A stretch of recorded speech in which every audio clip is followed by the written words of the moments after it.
si queréis, el temita de los sindicatos, que es el 15 de tramitación y el 16 de gestión. Es el mismo tema, preguntan lo mismo, son los mismos epígrafes, no cambia.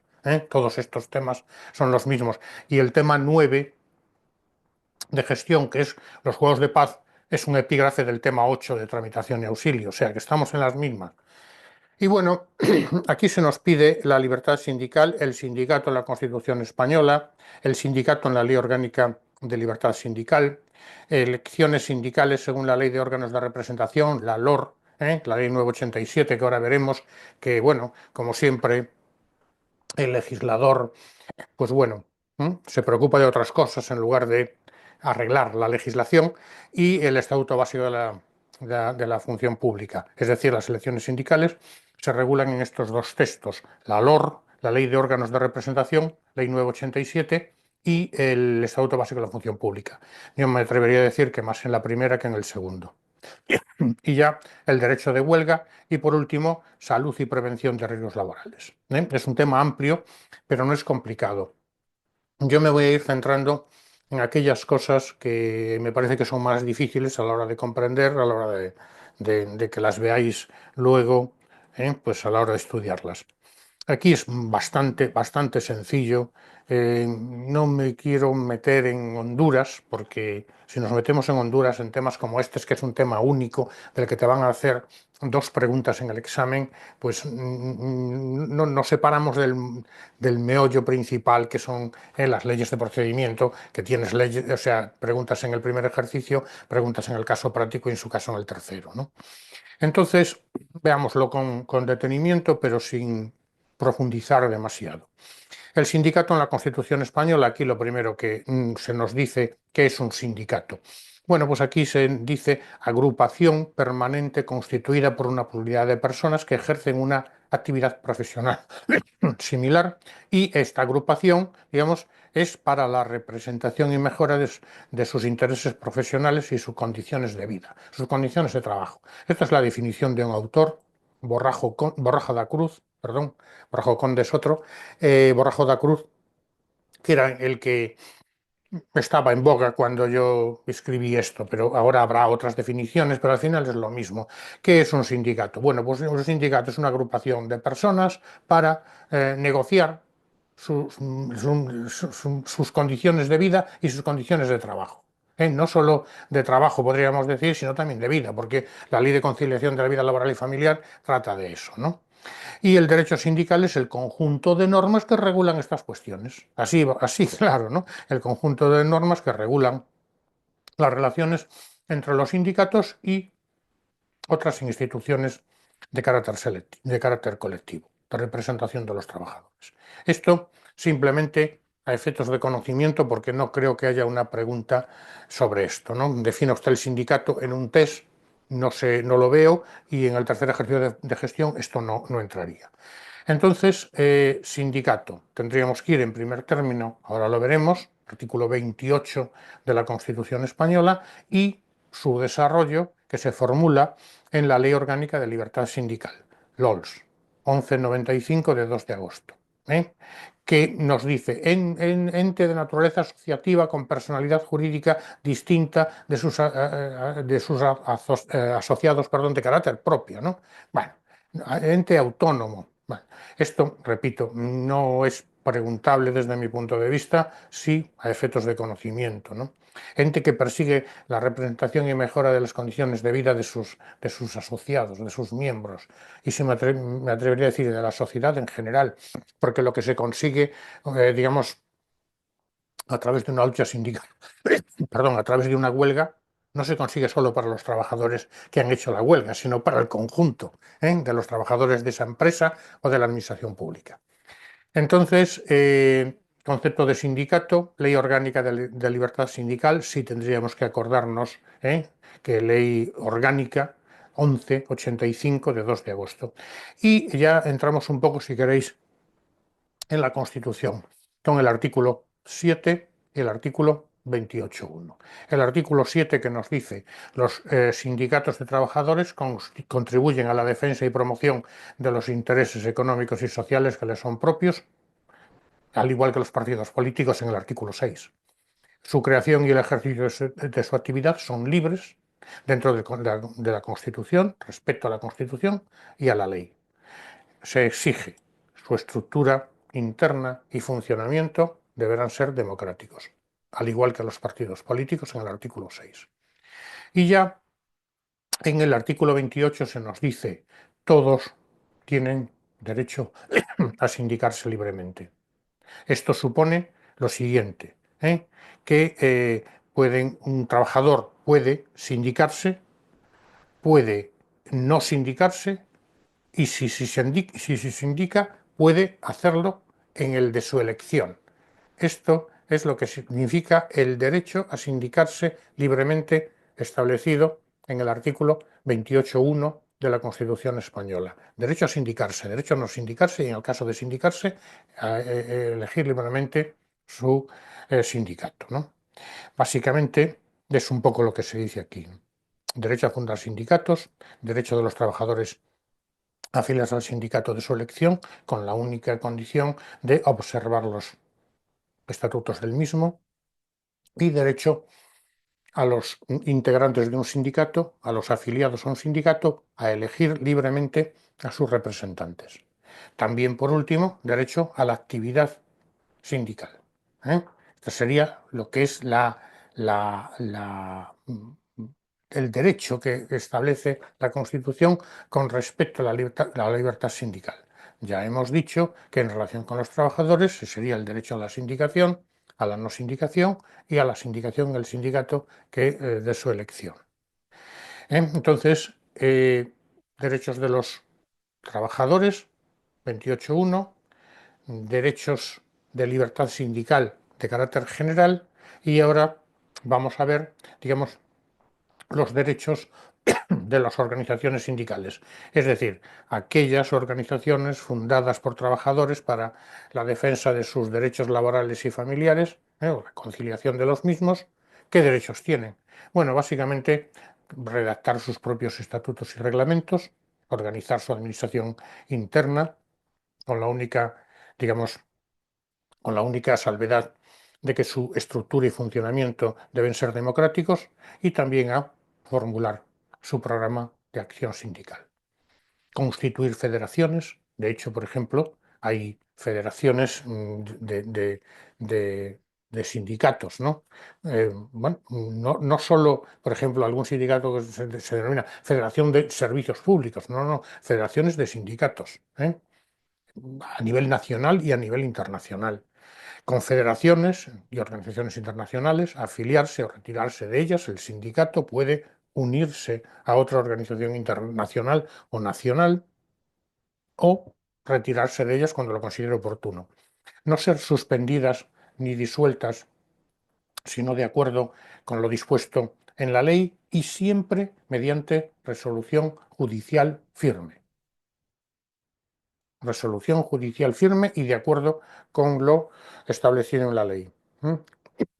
Recordad el artículo 12 de la Ley de Partidos Políticos y recordad también, si queréis, el artículo 61 de la Ley Orgánica del Poder Judicial, que es aquel donde se establece, digamos, la competencia para ilegalizar los partidos políticos, ¿no? Sería un poco la idea, teniendo en cuenta esto mismo. ¿Vale? Entonces, no ser suspendidos ni disueltos, sino mediante resolución judicial firme y fundada en el incumplimiento de la ley. Y tienen derecho también al ejercicio de la actividad sindical en la empresa o fuera de ella, que comprenderá en todo caso la negociación colectiva, el derecho de huelga, el ejercicio del derecho de huelga, planteamiento de conflictos individuales o colectivos, y evidentemente los órganos de representación de los trabajadores en las empresas son los comités de empresa y los delegados de personal. Entonces, plantear candidaturas para la elección de los comités de empresa y los delegados de personal. Y los órganos correspondientes de las administraciones públicas, que serían las juntas de personal y los delegados de personal. Cambia el comité de empresa por junta de personal. Delegado de personal es lo mismo en la empresa privada que en la empresa pública, ¿no? No hay mucho más. Dicho esto, los trabajadores por cuenta propia que no tengan asalariados, es decir, los trabajadores, los empresarios individuales, también llamados autónomos, los trabajadores en paro y los que hayan cesado su actividad laboral como consecuencia de incapacidad o jubilación podrán afiliarse a organizaciones sindicales, pero no podrán fundar sindicatos. Y yo siempre digo, esto no lo entiendo, no entiendo el por qué estos colectivos no pueden fundar sindicatos, pero así lo establece la ley y tenemos que saberlo, ¿no? Pero no podrán fundar sindicatos que tengan precisamente como objeto la tutela de sus derechos e intereses singulares, ¿no? Entonces, lo vamos a repetir un poco más abajo, pero siempre me ha parecido absolutamente injusto, porque no puede existir un sindicato de jubilados. Sin embargo, vemos que hay secciones de personas jubiladas en los sindicatos de ámbito general, ¿no? Bueno, simplemente comentarlo. Los regímenes de sindicación, bueno, tendremos el régimen general, que es el régimen general que todos conocemos, los trabajadores por cuenta ajena, que básicamente sería bueno, pues el régimen que suple o que sirve para, digamos, regular al 99% de los ciudadanos. Luego tendríamos los regímenes de los cuerpos armados, que serían a pesar de ser una libertad pública, estos colectivos no pueden sindicarse. Serían las Fuerzas Armadas y los institutos armados de carácter militar, es decir, la Guardia Civil. Las Fuerzas Armadas, que serían el Ejército de Tierra, de Mar y de Aire, y la Guardia Civil. Estos colectivos no pueden sindicarse. Eh, Respecto a las fuerzas y cuerpos de seguridad del Estado, es decir, las policías nacionales y autonómicas, y bueno, las asimiladas, los mozos de escuadra, la chancha, etcétera, estos policías, este derecho de sindicación se regirá por una normativa específica de cada cuerpo. ¿Eh? Entonces, eh, las Fuerzas Armadas y la Guardia Civil no pueden sindicarse y las policías nacionales y autonómicas sí, pero con un régimen especial o distinto. ¿Mm? Los jueces, magistrados y fiscales, muy bien, aquí lo que se dice es que tampoco podrán sindicarse ni pertenecer a partidos políticos, pero a sindicatos desde luego, que es lo que estamos diciendo, en situación de servicio activo. Sin embargo, sí que podrán, digamos, formar asociaciones. Y mi pregunta siempre ha sido, cuando hablo de esto, ¿qué diferencia hay entre las asociaciones, por ejemplo, de jueces, de fiscales y los sindicatos? Porque al final, digamos, sus objetivos son lo mismo, son los mismos, mejorar, digamos, las condiciones de trabajo de los jueces, magistrados y fiscales. ¿Eh? Evidentemente, los jueces, magistrados y fiscales, los jueces y magistrados, dejemos a los fiscales a un lado, tienen una peculiaridad, son miembros de un poder del Estado, el poder judicial, hasta ahí estamos de acuerdo, pero en la vertiente laboral, al final son funcionarios. ¿Por qué? Porque están unidos a la administración pública mediante un régimen, si no funcionarial exactamente, poco menos. Consecuentemente, podrán evidentemente reclamar mejoras retributivas, mejoras de derechos, mejoras al igual que cualquier otro trabajador. Y eso se hace a través de los sindicatos. Muy bien, pues los jueces, magistrados y fiscales lo harán a través de sus asociaciones profesionales. Y así existen varias. ¿Eh? Todo el mundo las conoce porque salen continuamente en la tele. ¿Eh? Bueno, perdón. El artículo 127 de la Constitución así lo recoge. Bueno, dice, tendrán personalidad jurídica y plena capacidad para el cumplimiento de sus fines y podrán tener como fines lícitos la defensa de los intereses profesionales de sus miembros en todos los aspectos y la realización de actividades encaminadas al servicio de la justicia en general. No podrán llevar a cabo actividades políticas. Las asociaciones de jueces y magistrados deberán tener ámbito nacional sin perjuicio de, evidentemente, secciones bueno, pues autonómicas que coincidan con un TSJ.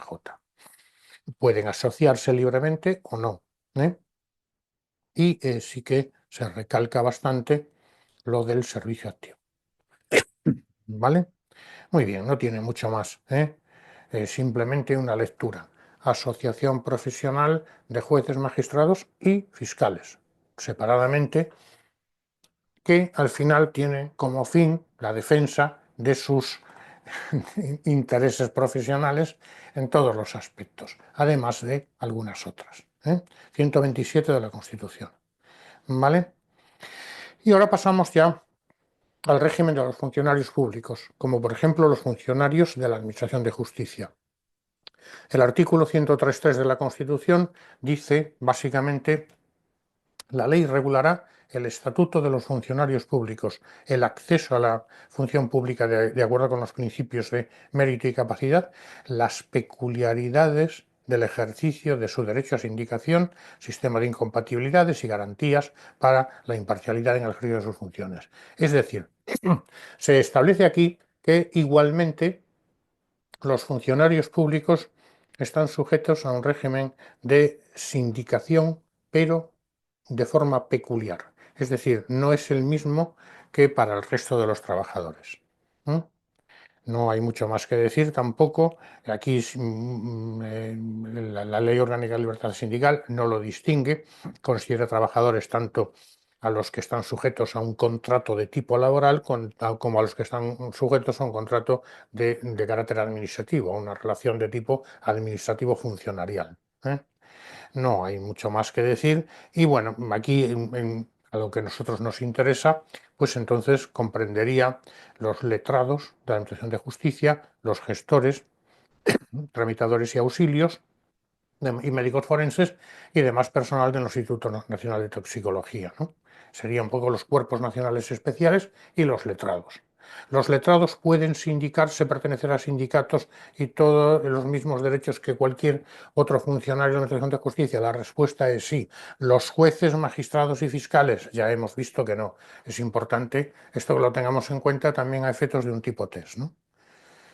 Y ya hemos comentado en relación con el régimen de trabajadores autónomos, desempleados, jubilados y demás, que no pueden fundar sindicatos, no pueden fundar sindicatos por sí mismos, pero sí pueden afiliarse a uno que ya esté, digamos, fundado, que ya esté constituido. Y dentro de ese sindicato, pues evidentemente pueden tener las secciones correspondientes, sección de jubilados, sección de personas con discapacidad, por ejemplo, no se ve por qué no, para defender sus derechos e intereses legítimos. Sería un poco lo que nos viene a decir este subepígrafe, que es probablemente, además de un poco de los artículos que he comentado, el artículo 7, el artículo 28.1, la LOLS, la Ley Orgánica de Libertad Sindical, artículos 7 y 28.1 de la Constitución, se entiende, la LOLS, bueno, un poco los regímenes de sindicación sería un poco lo más importante que tendríamos que tener aquí. ¿eh? Régimen jurídico de las organizaciones sindicales. Muy bien, pues hemos dicho que, digamos, el derecho reconocido en el artículo 21 de la Constitución establece, o forma parte del mismo, el derecho a crear organizaciones sindicales. Dicho de otro modo, cualquier persona o grupo de personas pueden crear una organización sindical. ¿Qué requisitos se exigen? De carácter administrativo siempre, claro. Aquí lo que nos dice simplemente es que las organizaciones sindicales han de poseer personalidad jurídica y plena capacidad de obrar para poder actuar en la defensa de los intereses que les son propios. De tal forma que deben estar constituidos de acuerdo con la LOLS. Y para ello digamos, seguir una serie de normas, que sería, en primer término, elaboración de las normas estatutarias, confeccionar los estatutos de los sindicatos, del sindicato que pretendamos crear. Conjunto de normas que regulan internamente su organización, gobierno, funciones, obligaciones y derechos de sus miembros. Básicamente, la única limitación es que deberán ser democráticos. Denominación de la organización deberá contener que no podrá coincidir o inducir a confusión con otra. Domicilio y ámbito territorial y funcional, por ejemplo, domicilio en tal localidad, ámbito provincial, ámbito autonómico, ámbito nacional. Sería un poco que es donde realiza su función. Podría crearse un sindicato, no sé, de mineros de la comarca del Bierzo en León? La respuesta debe ser sí, de acuerdo con la ley. Es un sindicato, bueno, que tendrá pues un ámbito territorial circunscrito pues a esa provincia o esa comarca. Y órganos de representación y gobierno, que ya hemos dicho que la única limitación es que tienen que ser democráticos. Requisitos y procedimientos para la adquisición y pérdida de la condición de afiliado, régimen de modificación de los estatutos, de fusión con otros sindicatos y de disolución del sindicato. Y por último, el régimen económico de la organización, procedencia y destino de los fondos. Bueno, pues este sindicato se nutrirá con las subvenciones públicas, con las cuotas de sus afiliados y además pues realizará cualquier tipo de actividad económica, pudiera ser dentro de la ley sin problema alguno. Medios que permitan a sus afiliados contener o sea, conocer la situación económica. Entonces estaba un poco el contenido de los estatutos. Repito, cualquier persona, grupo de personas podrán crear un sindicato. Lo primero que tienen que hacer es confeccionar sus estatutos. El contenido mínimo de estos estatutos son estos puntos que acabamos de decir. Y una vez creados los estatutos, confeccionados los estatutos, pues lo que hay que hacer es depositarlos. Depósito y publicidad en la oficina pública correspondiente, que básicamente es la Dirección General de Trabajo. Una vez redactados, los estatutos deberán ser depositados en esta oficina a efectos de su publicidad. Y aquí el plazo, perdón, sí, pero el trámite que establece la ley sería el siguiente, ¿no? La oficina pública dispone del plazo de 10 días para ordenar, en su caso, la publicidad del depósito o el requerimiento a sus promotores por una sola vez para que, en otro plazo de 10 días, subsanen los defectos observados. Es decir, llegan los promotores del sindicato, que así se denominan, a la oficina pública intentando, pues, eso, depositar y publicar los estatutos de su sindicato. Muy bien, en el plazo de 10 días, la oficina pública lo que tiene que hacer es ordenar su publicación o conceder otros 10 días a los promotores para que subsanen cualquier defecto que hayan observado en la confección de dichos estatutos. Transcurrido este segundo plazo, la oficina pública dispondrá la publicidad o rechazará el depósito de los estatutos por no haber sido subsanados de modo conveniente los defectos encontrados, mediante resolución exclusivamente fundada en la carencia de alguno de los requisitos mínimos a que se refiere el punto anterior. Sería un poco 10 días más otros 10 días para subsanación, transcurridos estos dos plazos, o publicación o rechazo. En el supuesto de que se acuerde su publicación, se realizará en el tablón de anuncios de la misma, en el Boletín Oficial del Estado, de la Comunidad Autónoma o de la provincia, en atención, digamos, a donde el sindicato va a realizar su actividad, ¿no? Indicando pues, la denominación, el ámbito territorial y funcional, la identificación de los promotores y firmantes del acta constitutiva del sindicato. No hay mucho más. Esta inserción será dispuesta, será ordenada por la oficina pública en 10 días y tendrá carácter gratuito. Si existe resolución denegatoria del depósito, la resolución denegatoria podrá ser impugnada por los promotores del sindicato ante el juzgado de lo social. Esto sí se ha preguntado alguna vez. La idea nos lleva a pensar que, como quiera que estamos en una oficina pública de carácter administrativo, yo presento un documento de carácter administrativo, se me rechaza mediante una resolución de carácter administrativo, que me voy a ir al orden jurisdiccional contencioso administrativo. No.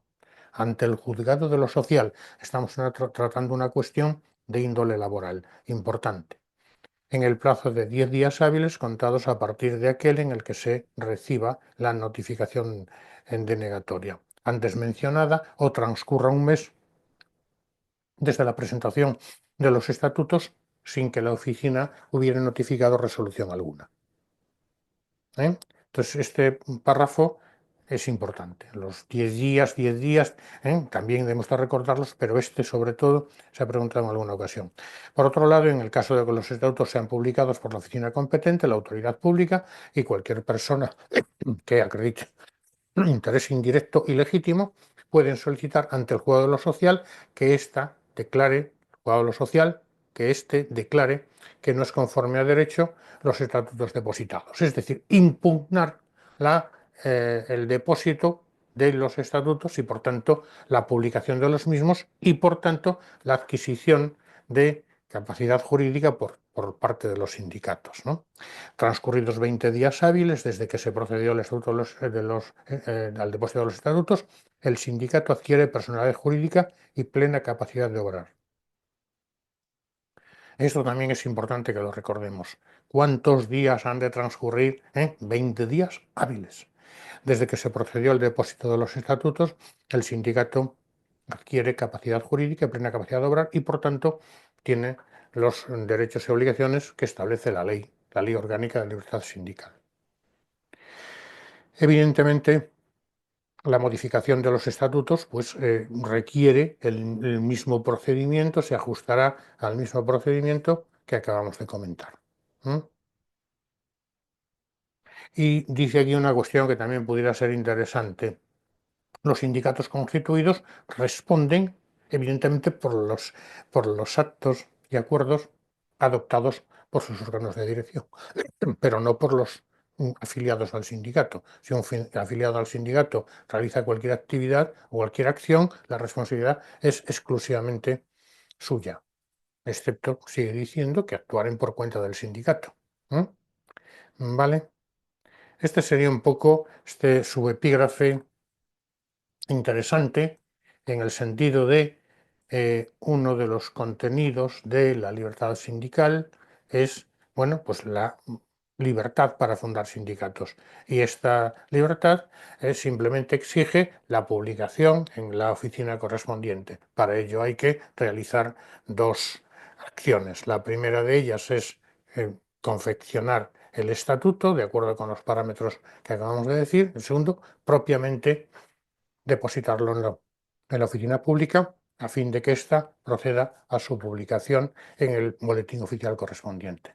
Y los trámites son los que acabamos de decir. ¿Vale?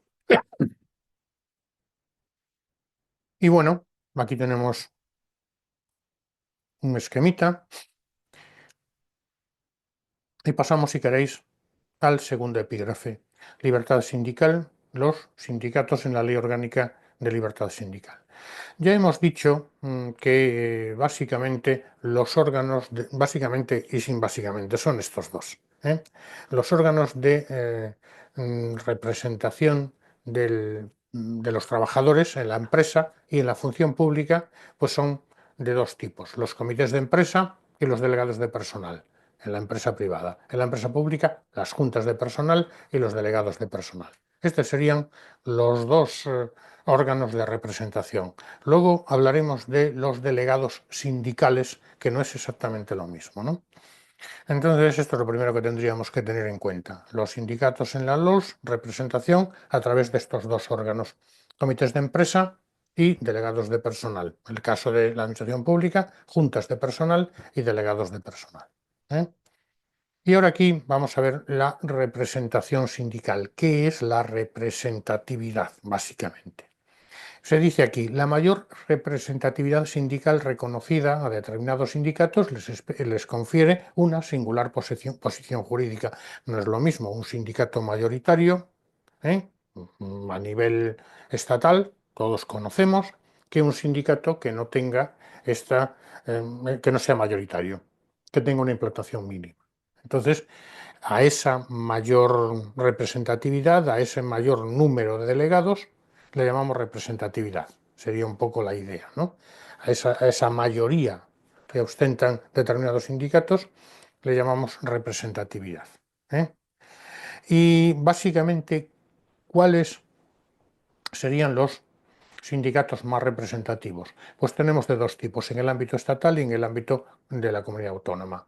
En el ámbito estatal, esto también hemos de recordar, estos datos son aquellos sindicatos que acrediten el 10% o más del total de delegados de personal de los miembros de comités de empresa y de los correspondientes órganos de administraciones públicas.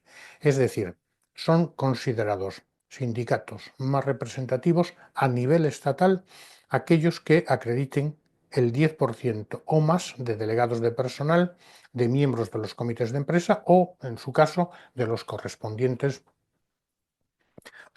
órganos de las administraciones públicas, ¿eh?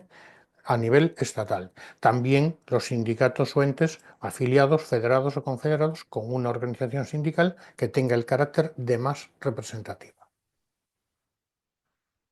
Este dato también se pregunta, al igual que este.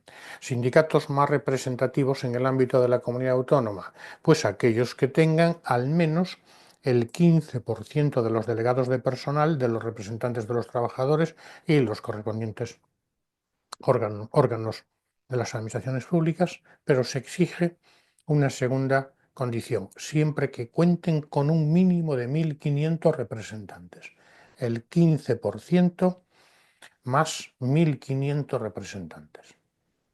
Estas dos condiciones. Mientras que en los de ámbito estatal se exige únicamente el 10%. También aquellos que se encuentren afiliados, federados o confederados a una organización sindical que tenga el carácter de más representativa, de acuerdo con lo que acabamos de decir.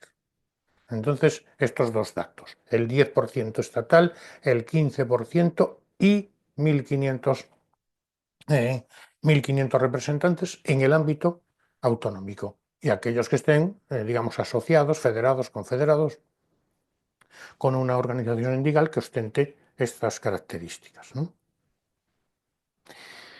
Eso sería la representatividad. Por eso es tan importante cuando se celebran elecciones y se exige, luego lo veremos, que se presenten los resultados de las elecciones en la oficina pública, en el Ministerio de Trabajo.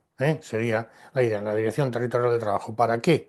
Para ir computando los representantes que cada delegado tiene.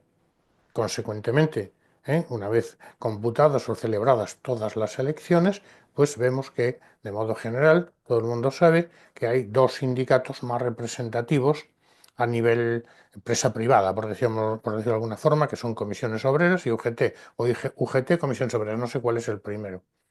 Y en la función pública, CESIF. Estos serían en el ámbito de la función pública, el sindicato mayoritario es CESIF, el que tiene más representatividad. Poco más tendríamos que decir aquí. A nivel empresarial, bueno, pues también se hace mención a los representantes que cada organización sindical tiene dentro de la empresa. Ya hemos dicho que son el comité de empresa y los delegados de personal. ¿Y qué derechos o qué confiere esto de ser una organización sindical más representativa? Pues básicamente, como siempre, tenemos unas listas, ¿no? Bueno, yo creo que una simple lectura, todo el mundo lo puede entender. A las organizaciones que tengan la consideración de más representativa, pues de acuerdo con los delegados que obtengan en las elecciones, gozarán de capacidad de representación a todos los niveles. Ostentan la representación institucional ante las administraciones públicas. Si el presidente de gobierno se reúne con los sindicatos, se reúne con el más representativo, claro está. La negociación colectiva, participar como interlocutores en la determinación de las condiciones de trabajo en las administraciones públicas, participar en los sistemas no jurisdiccionales de solución de conflictos de trabajo, es decir, el nombramiento de árbitros. Todo el mundo sabe que cuando uno pues, tiene un proceso de despido tendrá que ir previamente el servicio de mediación, arbitraje y conciliación y allí, ante una persona que se denomina árbitro, su caso mediador, pero árbitro, bueno, pues es la empresa y el trabajador exponen sus razones y el árbitro resuelve. A partir de aquí, evidentemente, 20 días en su caso para acudir al juzgado de lo social. Bien, pues estos árbitros son, digamos, designados de consumo con los sindicatos, ¿no? Promover elecciones para delegados de personal, la promoción de elecciones, comités de empresa, y obtener cesiones temporales en el uso de inmuebles, locales sindicales, edificios, etcétera, ¿no? Y cualquier otra función representativa que se establezca en la ley. También tienen derechos los trabajadores que ostenten cargos electivos a nivel provincial, autonómico o estatal. ¿Cuáles serían los derechos de estos delegados de personal o miembros de los comités de empresa o de las juntas de personal? Bueno, pues al disfrute de los permisos no retribuidos necesarios para el desarrollo de las funciones sindicales propias de su cargo, pudiéndose establecer una limitación.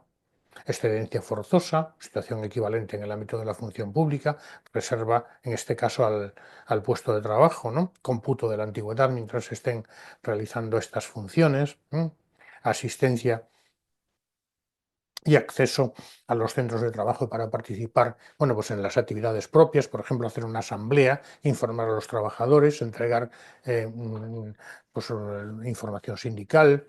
¿m? Evidentemente, una cosa muy importante que es, lo veremos en el último epígrafe, son los delegados de prevención. Los delegados de prevención pues son aquellos delegados, pueden ser o no miembros del comité de empresa, que comprueban o velan porque se cumplan las medidas de seguridad y salud en el trabajo, ¿no? Claro, en la función pública pues parece un poco menos importante esto, pero no lo es, ¿eh? Porque, bueno, os puedo poner un ejemplo en relación con los delegados de prevención, que luego veremos. Los programas informáticos muchas veces tienen la letra tan pequeña que producen, bueno, pues enfermedades visuales a la gente que las está utilizando. O, por ejemplo, el disconfort existente en relación con la temperatura, o con los lúmenes, con las lámparas que no son antiguas y no alumbran lo suficiente, o con las sillas. Claro, lógicamente no estás en una obra donde ahí sí puede haber incluso peligro para la vida, pero sí se pueden producir lesiones e enfermedades profesionales, ¿no? Esto sería un poco la idea. Acción sindical. Los trabajadores afiliados a un sindicato podrán constituir secciones sindicales. ¿eh? De ahí los delegados sindicales, que luego veremos. Constituir secciones sindicales de conformidad con lo establecido en los estatutos del sindicato, celebrar reuniones previa notificación al empresario, recaudar cuotas, distribuir información sindical, un poco ya lo acabo de decir, fuera de las horas de trabajo y sin perturbar la actividad normal de la empresa, recibir la información que le remita su sindicato. Bueno, son cosas que, como digo, así son lógicas, ¿no? Y pasemos ya, si queréis, a los órganos de representación, ¿no? Bueno, ya he repetido que son dos, y yo creo que nadie lo dudará después de haberme escuchado, los comités de empresa y los delegados de personal. ¿eh? Y bueno, podrán promover elecciones, es decir, promover, instar a que se celebren elecciones los delegados de personal y los miembros de comités de empresa de las organizaciones sindicales más representativas. También las que cuenten con un mínimo de un 10% de representantes en la empresa o los trabajadores del centro de trabajo por centro mayoritario. Es decir, los promotores pueden ser, digamos, ser de tres grupos distintos. Aquellos que pertenezcan a organizaciones sindicales más representativas, uno. Dos, aquellas organizaciones que cuenten como mínimo con un 10% de representantes en la empresa, y tres, los trabajadores del centro, digamos, por acuerdo mayoritario. Y serán electores todos los trabajadores de la empresa o centro de trabajo mayores de 16 años y con una antigüedad en la empresa de al menos un mes, electores. 16 años, antigüedad de un mes. Y elegibles, los trabajadores que tengan 18 años cumplidos y una antigüedad en la empresa de al menos 6 meses. Elegibles, 18 años, 6 meses de antigüedad.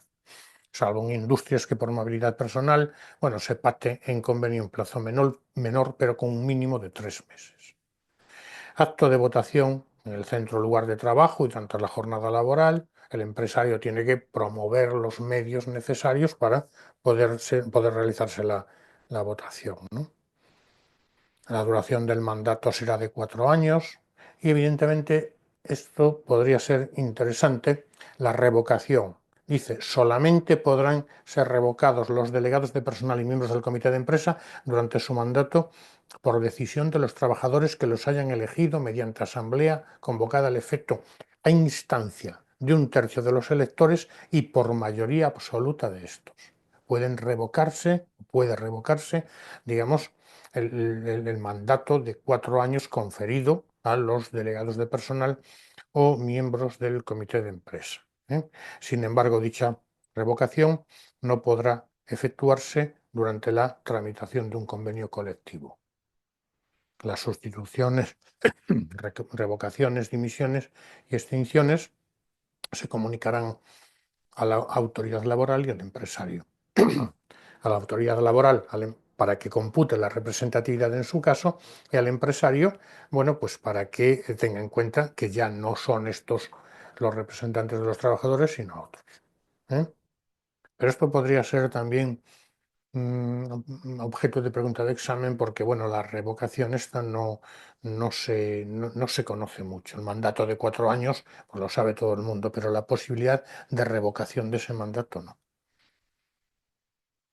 Y el comité de empresa. El comité de empresa, como hemos dicho, es uno de los dos órganos de representación y, digamos, se constituirá en aquellos centros de trabajo cuyo censo sea de 50 o más trabajadores. Hasta 49 tenemos delegados de personal y de 50 en adelante tenemos comité de empresa. Las empresas que tengan en la misma provincia o municipios limítrofes 2 o más centros de trabajo cuyo censo de trabajadores no alcancen el número de 50, pero en su conjunto lo sumen, pues se constituirá imperativo un comité de empresa conjunto. Cuando unos centros tengan 50 trabajadores y otros de la misma provincia no lleguen a esa cantidad, en los primeros se constituirán comités de empresa y con todos los segundos se constituirá otro. Sería un poco la idea. Hay que juntar 50 o más trabajadores para constituir un comité de empresa. Si no, son delegados de personal. Y podrá pactarse la constitución, pactarse en convenio, la constitución de lo que se denomina un comité intercentros con un máximo de 13 miembros que tendrán las funciones que se prevean en el convenio colectivo. Estamos pensando en grandes empresas que tengan centros de trabajo en todas las provincias. Siempre pongo como ejemplo el Corte Inglés, pero hay muchas más. Estoy pensando también ahora en el Mercadona, que evidentemente tiene centros de trabajo en todas las provincias y con más de 250 trabajadores. Con lo cual, lo que se podrá hacer es, para unificar los criterios, pues constituir un comité intercentros, como se dice aquí, con un máximo de 13 miembros, con las funciones que se prevean en el convenio colectivo. Sigue diciendo también, las empresas de más de 50 trabajadores, el censo de electores se dividirá en dos colegios electorales, uno integrado por los técnicos administrativos y otros por los trabajadores especialistas y no cualificados. Esto puede ser también pregunta de examen. Dos colegios electorales. Y no tendrán derecho a atribución de representantes en el comité de empresa aquellas listas que no hayan obtenido como mínimo el 5% de votos por cada colegio. Esto es importante, no lo confundamos con las elecciones generales, que es el 3%. Aquí en las elecciones sindicales es el 5%. Bien, el comité de empresa se compondrá de un número de miembros según el censo de trabajadores. De 50 a 100 trabajadores, 5 miembros. De 101 a 250, 9 miembros. De 251 a 500, 13. 501 a 750, 17. 751 a 1000, 21 miembros. Y de 1000 en adelante, 2 por cada 1000 fracción, con un máximo de 75, ¿no? Vale, si yo le pregunto a alguien, Alicante, por ejemplo, que tiene un censo de funcionarios, cuando veamos la escalilla de funcionarios es la misma, un censo de funcionarios de 2150 funcionarios de la Administración de Justicia, ¿de cuántos miembros se compondrá la Junta de Personal o el Comité de Empresa? Nos da lo mismo porque es exactamente lo mismo. ¿Quién me contesta? 2150 trabajadores. Estas preguntas salen en el examen, ¿eh? Creo que son unos 25, ¿puede ser? 25, ¿por qué? 20 24, no, 21 puede ser, tiene que ser impar, 23 o No, 25, sí. serían 23, ¿no? 25. Porque son No, son 21 20. más 2 por cada 1000. No, porque, O fracción. más la fracción 25. Claro, son La 20 fracción. 21 más la fracción 2 más, o sea, más 1000 adelante, 2 más, 23 y la Ujú. fracción más la fracción 25, sí. Ciertamente, 25, ¿eh? 25, sí, se ha dicho bien. Serían 21 más de 1001 a 2002 y de 2001 a, en este caso, 2150, otros dos. 21 y 2, 23 y 2, 25. ¿Vale? No tiene dificultad, simplemente verlo. Se elegirá un presidente y un secretario del comité de empresa o de la junta de personal y se elaborará su propio reglamento de procedimiento, remitiendo copia del mismo a la autoridad laboral a efectos de registro. ¿Mm? Se deberán reunir cada 2 meses o siempre que lo solicite un tercio de sus miembros o un tercio de los trabajadores representados. Estos datos son importantes conocerlos, ¿no? Como veis, vamos jugando con diferente normativa. Aquí hacemos una referencia a los de los trabajadores, ¿no? Bueno, entonces, comités de empresa y delegados de personal que son, digamos, aquellos delegados que representan a los trabajadores de empresas que tengan menos de 50 pero más de 10 trabajadores. Igualmente podrá existir un delegado de personal en aquellos centros de trabajo que cuenten entre 6 y 10 trabajadores si así lo decidieren por mayoría. Por mayoría, no mayoría absoluta, por mayoría. Entonces, digamos que sería un poco entre menos de 50 y más de 10, pero con esta excepción podría ser también, podría existir un delegado siempre que lo acuerden los, los trabajadores por mayoría en aquellas empresas que cuenten entre 6 y 10 trabajadores. Y bueno, la escalilla sería hasta 30 trabajadores, un delegado de personal y de 31 a 49, tres delegados de personal.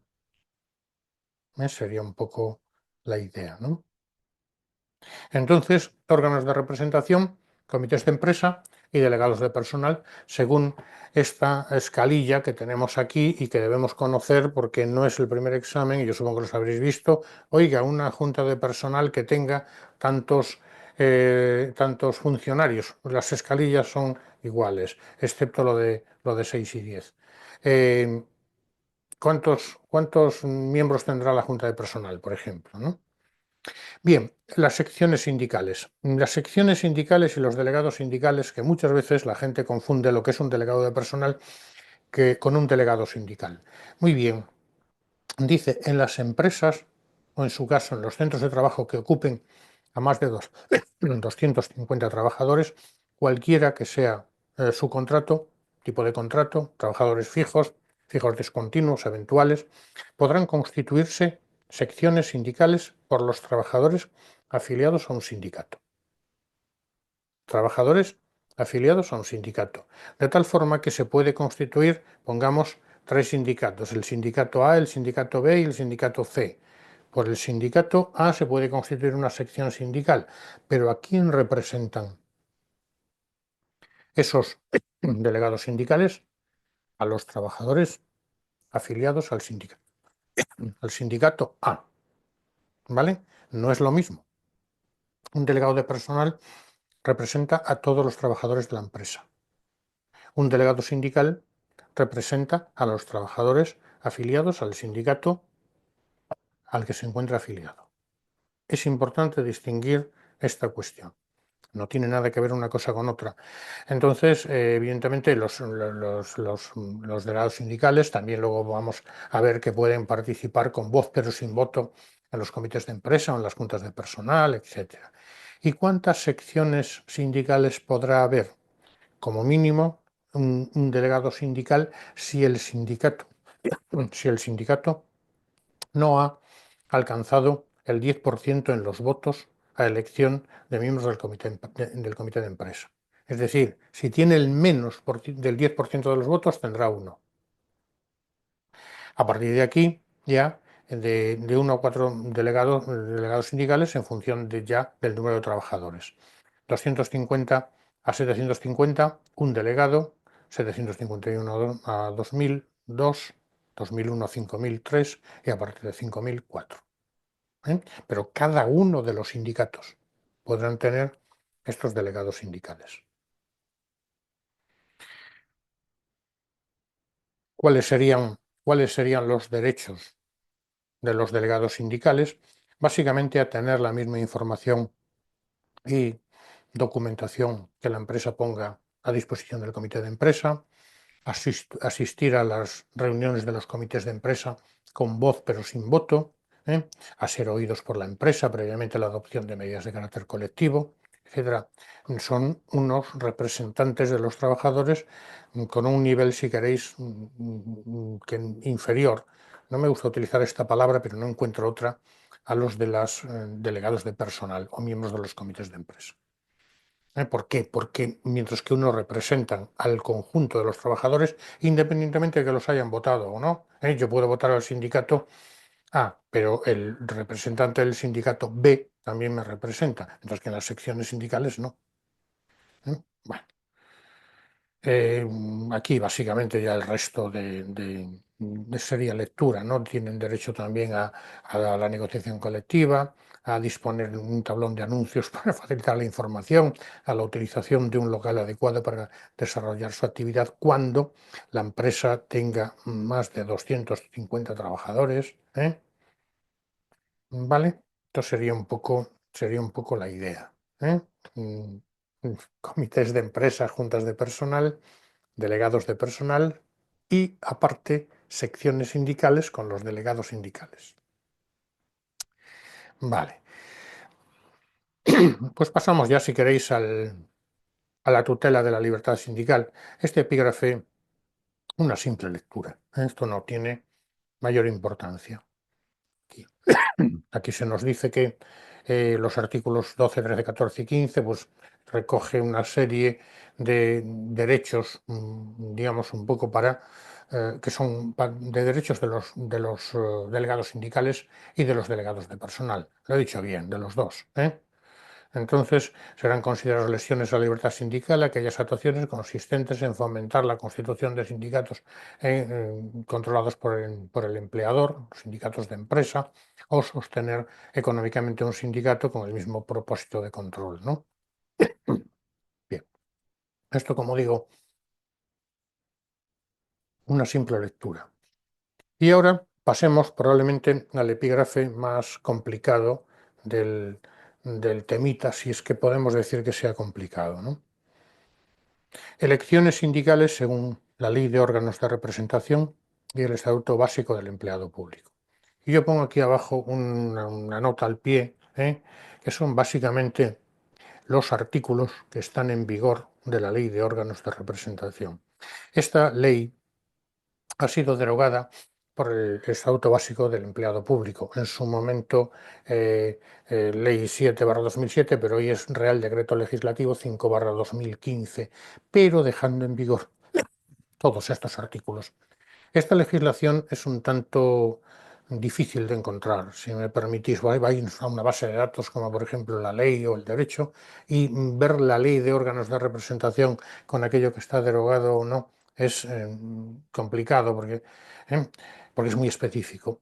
Sin embargo, os puedo asegurar que esto está bien. Lo llevamos comprobado ya desde el año 2015, que ya han pasado unos cuantos años. Entonces vamos a ir viendo un poco las elecciones sindicales. Aquí ya estamos hablando, digamos, según la Ley de órganos de representación, ya estamos hablando del sector público. Y el Estatuto Básico del Empleado Público, ya estamos hablando de las administraciones. Ya vamos a ir viendo una u otra ley, la Ley de órganos de representación y el Estatuto Básico del Empleado Público, según sea necesario. Básicamente es un poco lo que os cuento aquí, no tiene mucho más. ¿Vale? Órganos de representación de los funcionarios públicos, ya lo he dicho, un poco, ¿no?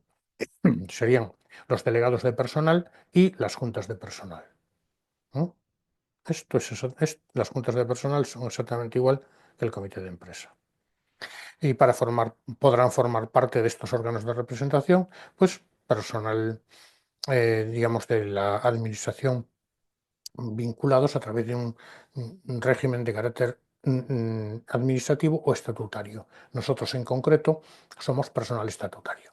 ¿Por qué? Porque tenemos un estatuto propio y en todo lo que nos recoge en nuestro estatuto, que es lo que acabamos de estudiar, la Ley Orgánica del Poder Judicial, libro sexto, Real Decreto 1451-2005, Real Decreto 796-2005. Ese sería nuestro estatuto.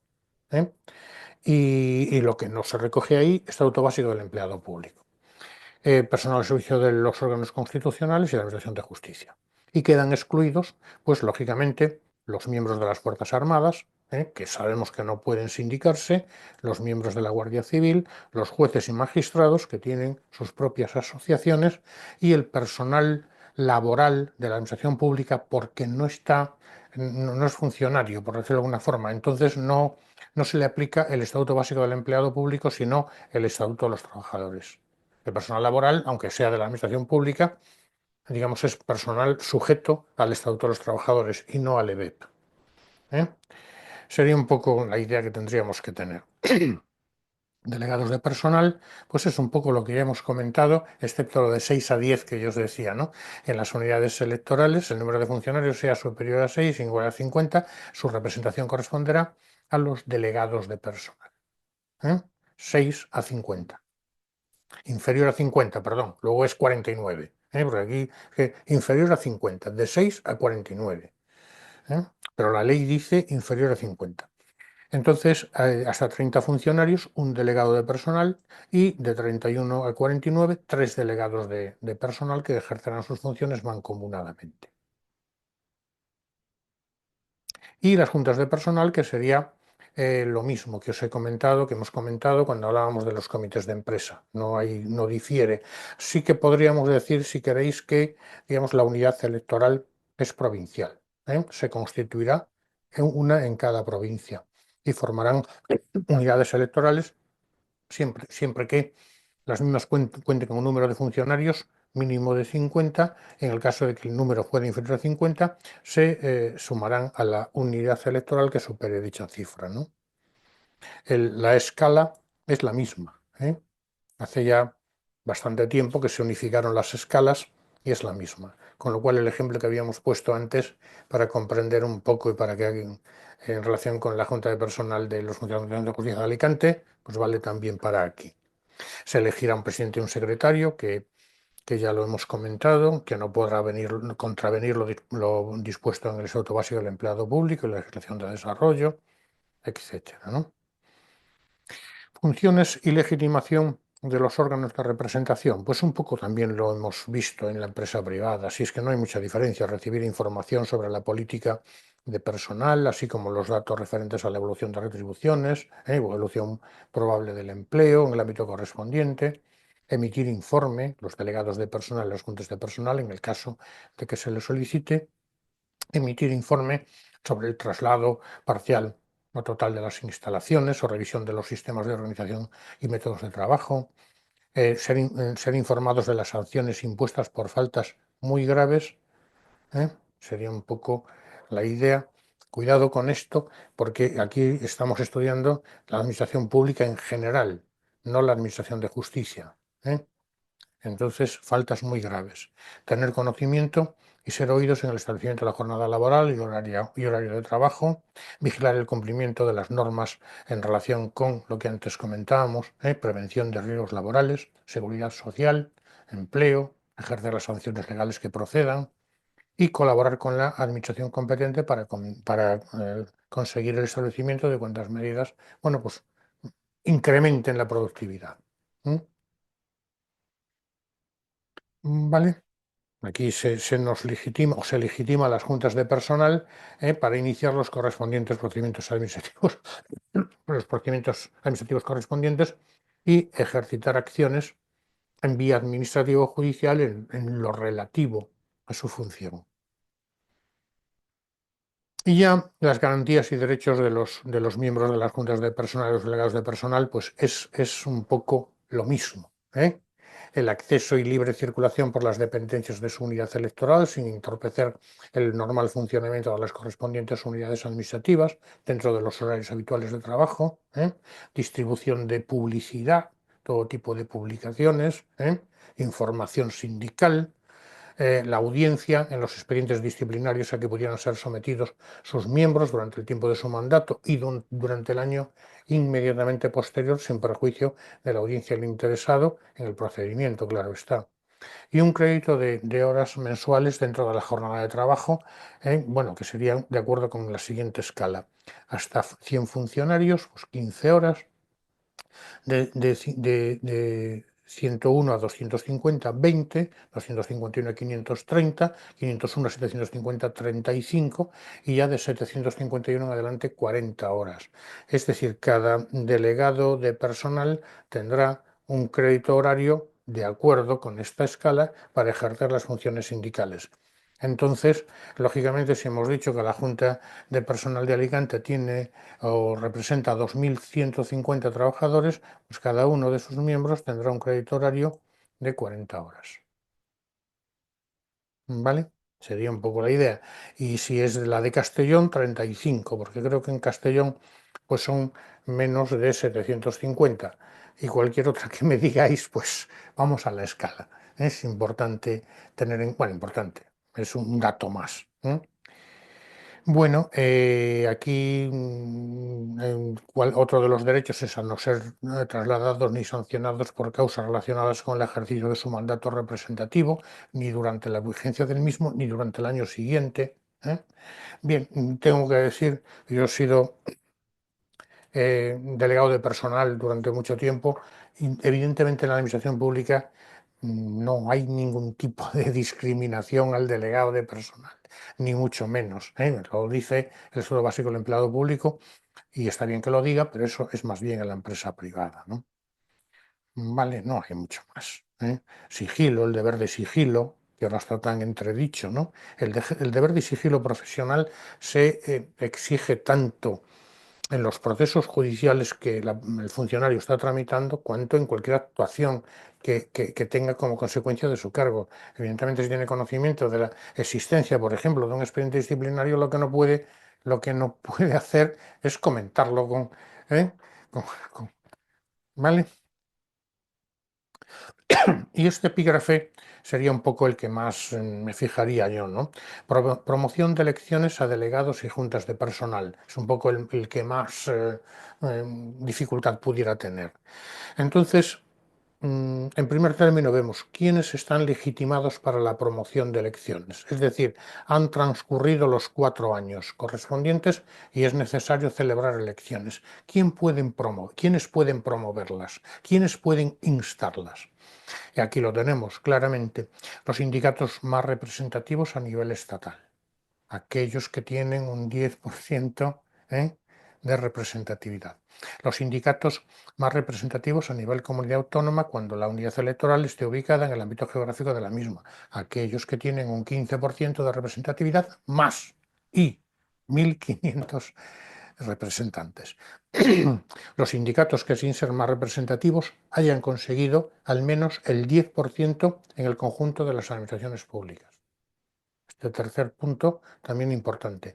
Y que hayan obtenido también el 10% en la unidad electoral en la que se pretende promover elecciones. Hemos dicho que la unidad electoral es la provincia. Y los funcionarios de la unidad electoral por acuerdo mayoritario. ¿Vale? Estos serían los legitimados para promover elecciones sindicales llegado el momento. Evidentemente existe un mandato de 4 años próximo a finalizar este mandato, ahora veremos 3 meses, un mes, ahora veremos los plazos, pues es necesario instar, promover, que dice la ley, la celebración de nuevas elecciones. Entonces dice, los legitimados tendrán a este efecto derecho a que las administraciones públicas les suministre el censo de personal de las unidades electorales afectadas distribuidas por organismos o centros de trabajo. Y aquí un poco intento yo resumirlo. Solo podrá promoverse la elección de elecciones de manera generalizada en uno o varios ámbitos funcionariales o territoriales previo acuerdo mayoritario de los sindicatos más representativos. 1. de los sindicatos que sin ser más representativos hayan conseguido al menos el 10% de representantes a que se refiere el conjunto de administraciones públicas. Aquellos sindicatos que hayan obtenido al menos dicho porcentaje, 10% en el ámbito, en el ámbito o sector correspondiente. Y también como aquí se dice, los funcionarios de la unidad electoral por acuerdo mayoritario.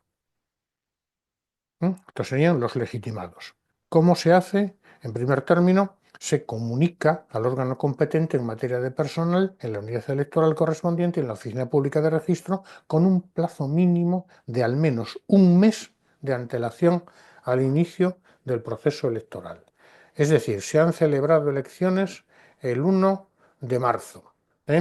Entonces, con un mes de antelación habría que comunicar al órgano competente, digamos, el inicio del proceso electoral. Es lo que se denomina el preaviso.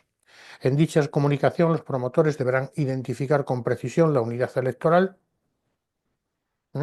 junta de personal de funcionarios de la Administración de Justicia de la provincia de Alicante, o de Valencia, o de Murcia, o de Valladolid, y la fecha de inicio de este, que será la Constitución. Esa misma fecha será la de constitución de la mesa electoral.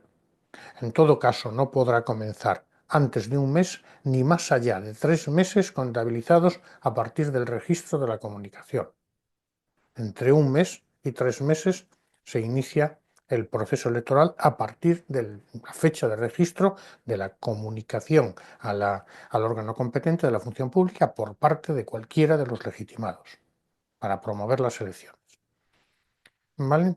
Cuando se promuevan elecciones para renovar la representación por conclusión de la duración del mandato, tal promoción solo podrá efectuarse a partir de la fecha en que falten 3 meses para el vencimiento del mandato del mismo. Es decir, finaliza el mandato el 1 de junio. Contamos 3 meses atrás, mayo, abril, marzo, pues el 1 de marzo podrá iniciarse, se inicia el plazo, podrá ya presentarse el escrito promoviendo elecciones para esa unidad electoral cuyo mandato finaliza el 1 de junio, como estábamos diciendo. Podrán promoverse elecciones parciales cuando exista al menos un 50% de vacantes en la Junta de Personal. ¿Por qué razón? Bueno, pues es difícil, pero puede darse. Una persona se jubila, un funcionario se jubila, lógicamente deja de pertenecer a la Junta de Personal. Un funcionario obtiene traslado, obtiene destino en una unidad electoral distinta, deja de pertenecer a la Junta de Personal. ¿Qué sucede? Sucede que los puestos son cubiertos por el siguiente de la lista. Entonces es difícil, pero podría darse.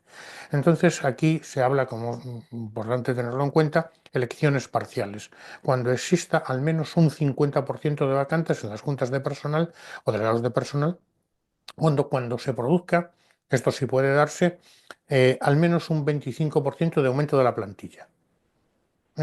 Aquí en Alicante, por ejemplo, si tenemos 2.150, pues tendrían que, pues nombrar 500 funcionarios más de 500. Es difícil, pero puede darse, ¿no?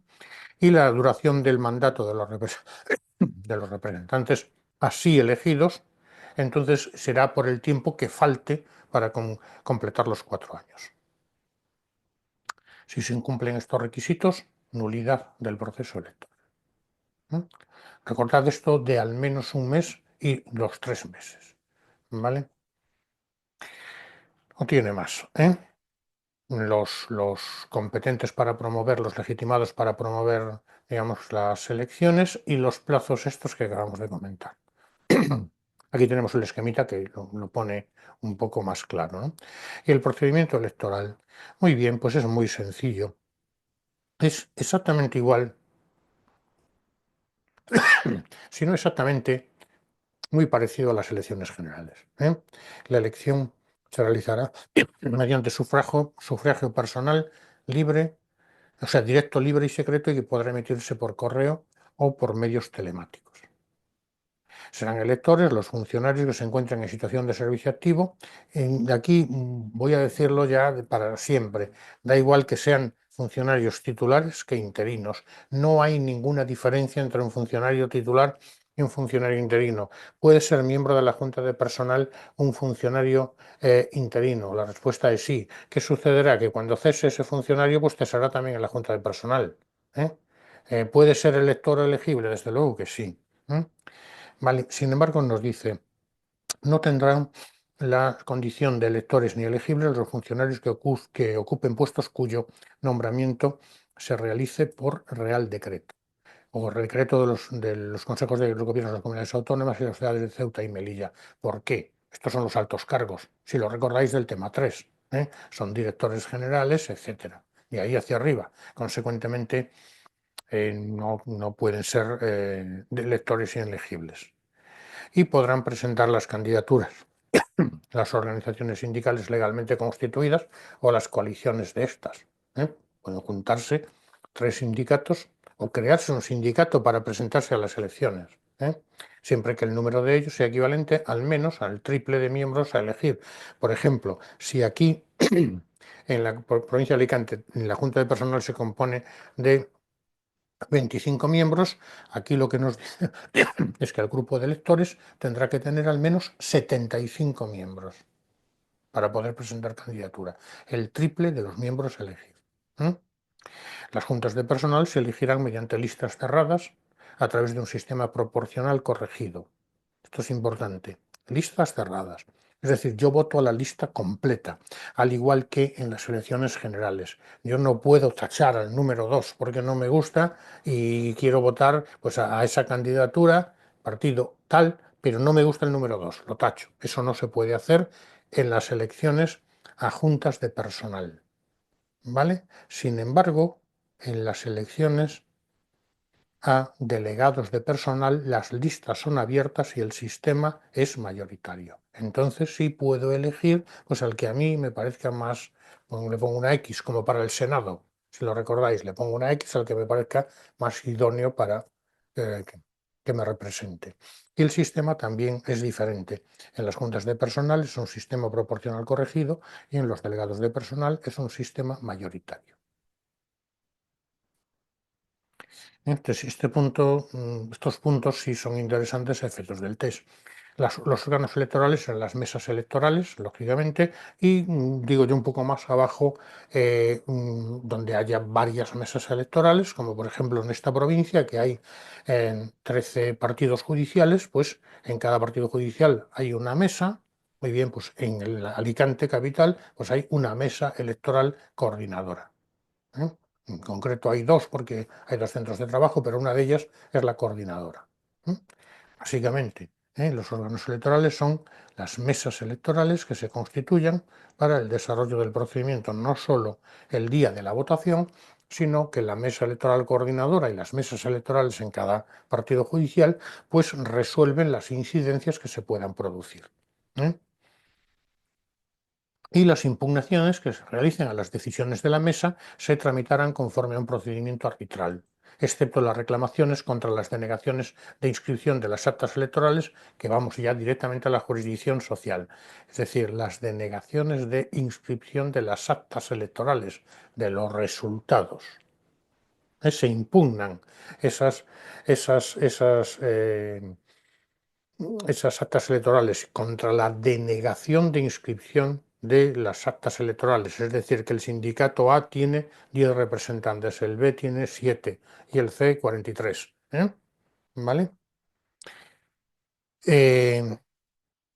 Electores y elegibles, un poco ya lo hemos dicho, vuelvo a decirlo, ahí la palabra eventual se utiliza mal en la ley, persona interina, persona titular son elegibles, electores y elegibles igualmente. Siempre se encuentran en situación de servicio activo. Claro, el titular tiene que estar en servicio activo y el interino tiene que estar nombrado. Entonces dice aquí, copiando la ley, copiando el artículo 16 de la Ley de Órganos de Representación, no tendrán la condición de electores ni elegibles los funcionarios que se encuentran en situaciones administrativas de excedencia, suspensión y servicios especiales. Lógicamente. Los funcionarios nombrados por Real Decreto del Consejo de Ministros o por decreto de las comunidades autónomas. También lo hemos dicho ya. Los funcionarios que desempeñen cargos con categoría de director general o similares u otro rango superior. Y el personal eventual. Este eventual no lo confundamos con interino. No obstante, los funcionarios públicos que desempeñen puestos expresamente calificados de confianza o asesoramiento especial y hayan sido declarados en situación administrativa de servicios especiales tendrán la condición de electores, pero no de elegibles en su unidad electoral. Esto se preguntó en una ocasión. Esto segundo. En los funcionarios públicos también hay que tener un poco de tal para poner esta pregunta, ¿no? Pero bueno, los funcionarios públicos que desempeñen puestos expresamente calificados de confianza o asesoramiento especial y estén en servicios especiales podrán votar, pero no podrán ser elegidos en la mesa a la que pertenecerían en caso de no encontrarse en servicios especiales. ¿Vale? Y ya digo, no confundamos la palabra eventual que aquí dice con interino, no se está refiriendo a lo mismo. Presentación de candidatos, bueno, podrán presentar candidatos a las juntas de personal, bueno, pues las organizaciones sindicales legalmente constituidas. Los sindicatos que establezcan coaliciones electorales para concurrir conjuntamente, bueno, pues deben comunicarlo, que van a concurrir conjuntamente y que van a presentar una sola candidatura antes de que la fecha en que se inicie el plazo de presentación de las mismas, indicando las siglas elegidas para identificar la coalición. Sindicato A, Sindicato B y Sindicato C vamos a concurrir a estas elecciones coaligados y nos vamos a llamar Sindicato ABC. Muy bien, me parece muy bien. Deben comunicarlo, como se dice, a la Junta Electoral, que sería en este caso la mesa electoral, ¿no? También podrán presentarse candidaturas avaladas por un número de firmas de electores de su misma unidad electoral, equivalente al menos al triple de los miembros a elegir. Como hemos dicho, si tenemos 25 miembros de la Junta de Personal, tienen que ser al menos 75 electores que tienen que avalar con su firma esa candidatura. ¿Vale? Procedimiento de elección, también esto es muy sencillo, si pensamos elecciones generales es lo mismo, ¿no? El procedimiento, digo yo aquí, es distinto según se elijan miembros de la Junta de Personal o delegados de personal. En las juntas de personal, cada elector podrá dar su voto a una sola de las listas proclamadas. Deberán contener como mínimo tantos nombres a puestos a cubrir, 25 a elegir, tiene que tener 25 nombres. Hay una reglamentación que no la pongo aquí porque no, bueno, yo creo que es excesivo, ¿no? Pero bueno, que exactamente si faltan algunos, si se cubren 2/3, sigue un poco la reglamentación, pero no vamos a insistir, porque no tiene sentido. Deberán figurar las siglas del sindicato. Esto también es importante. Si no se obtiene el 5% de los votos, no se tendrá derecho a atribución de representantes. Y el sistema es representación proporcional, que se atribuirá a cada lista en virtud del número de puestos que corresponda y luego se añaden los restos. No hay mucho más. Dentro de cada lista se elegirá a los candidatos por su orden, el número 1, el número 2, el número 3. Los representantes elegidos en cada candidatura se atribuirán al presentador, sindicato o grupo de funcionarios. Y los representantes elegidos en candidaturas presentadas por coaliciones electorales se atribuirán a estas. Vosotros me diréis, caramba, esto es de perogrullo. Sí, ciertamente, si te presentas por el sindicato A, es lógico que se atribuya la representación al sindicato A, pero puede darse el caso de que te presentes por el sindicato A y luego quieras ser independiente, te pases al grupo mixto. También puede darse el caso, ¿no? Bueno. Esto sería un poco la idea. Entonces, juntas de personal. Elecciones a juntas de personal. Y ahora vamos a ver, es muy similar, pero tiene una diferenciación clara, la elección a delegados de personal. Cada persona, cada elector, podrá dar su voto a un número máximo de aspirantes equivalentes al número de puestos a cubrir, pero que son listas abiertas, por tanto vamos poniendo las crucecillas. En caso de empate, resultará elegido el candidato de mayor antigüedad en la función pública.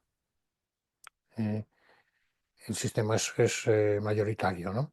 Y cuando se produzca vacante, se cubrirá automáticamente por el funcionario que hubiera obtenido en la votación el número de votos inmediatamente inferior. Y en el caso de las juntas de personal, como antes decíamos, si se produce vacante, pues será el siguiente de la lista, al igual que en el Congreso de los Diputados o en el Senado.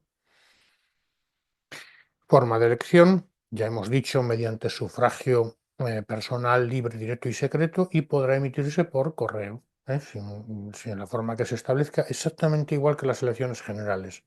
Y únicamente podrán ser revocados los miembros de la Junta y delegados de personal durante el mandato por decisión de quienes los hubieran elegido mediante asamblea convocada al efecto a instancia de un tercio como mínimo de sus electores y aprobación por mayoría de los mismos mediante sufragio personal igual, libre, directo y secreto, ¿no?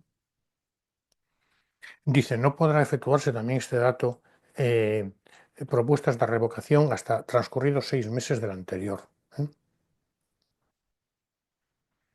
El resto, lo hemos dicho, se cubre automáticamente por el candidato siguiente y las sustituciones y revocaciones serán comunicadas al órgano competente, que sería la Dirección General de Trabajo, publicándose en el tablón de anuncios de acuerdo con la Ley Orgánica de Libertad Sindical.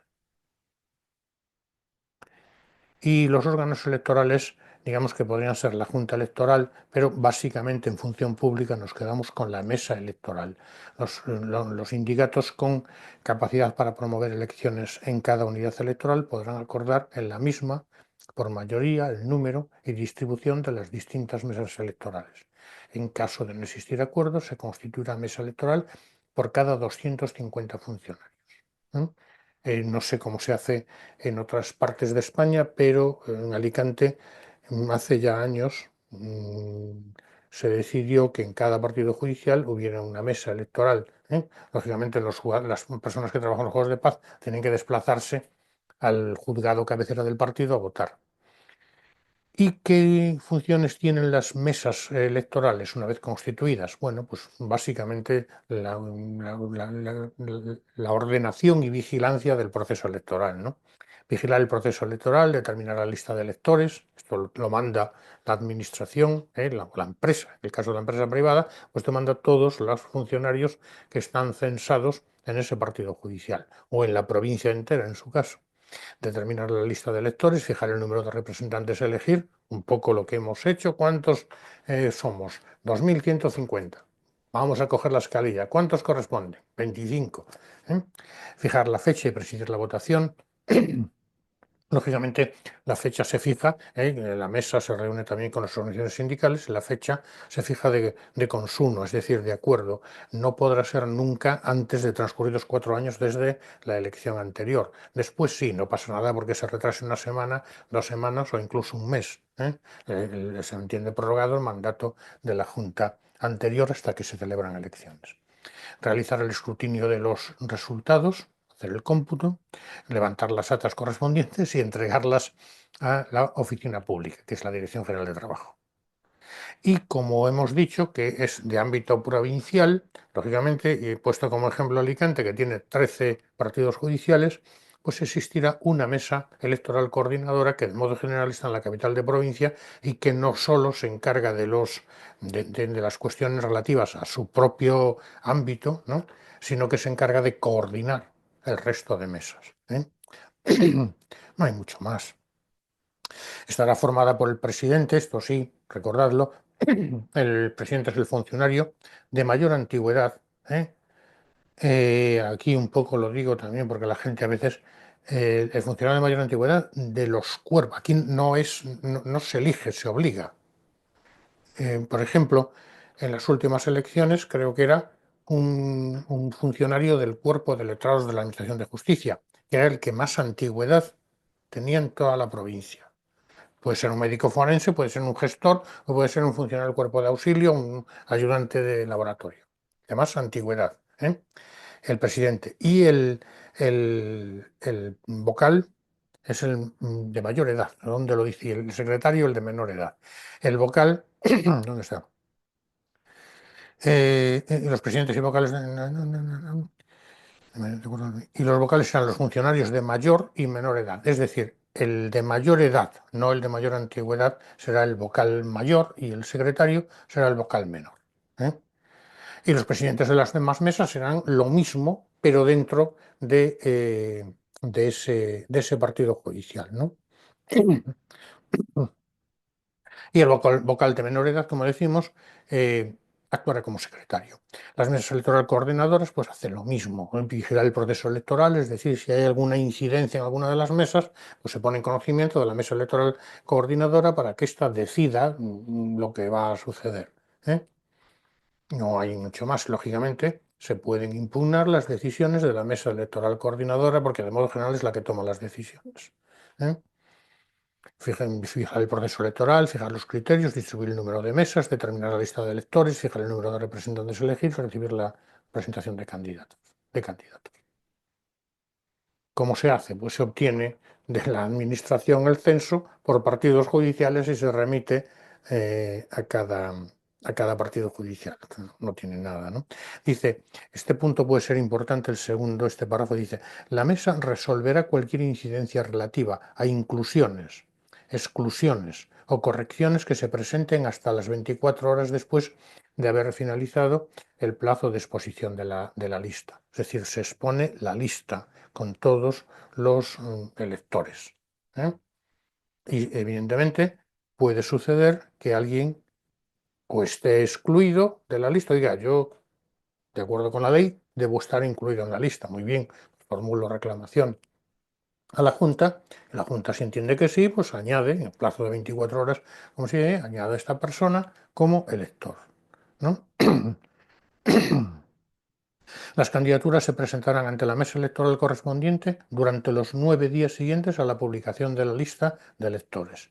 Entonces publicamos la lista de electores, 24 horas de reclamación y un plazo de 9 días hábiles para que se presenten las candidaturas de las organizaciones sindicales que quieran participar en las mismas, ¿no?